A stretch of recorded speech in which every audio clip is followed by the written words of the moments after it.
Gazi Osman Paşa. Dayı ona da geleceğiz. Şimdi önce bir açışı şöyle yapalım.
Benim özelliğim yok, bu havayları çek.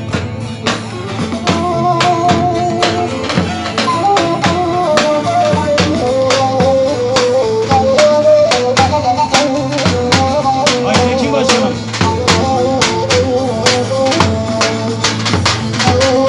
Mahsur-i Şerif'in çıksan dağlara,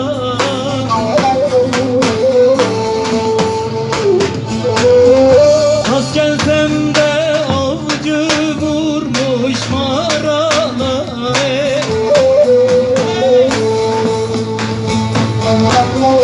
doldur tüfeğini beni yarala,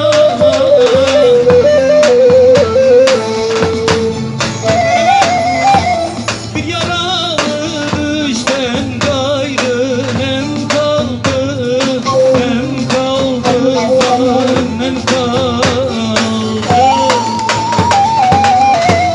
İki damla yaştan gayrı nem kaldı, hayır nem kaldı, nem kaldı.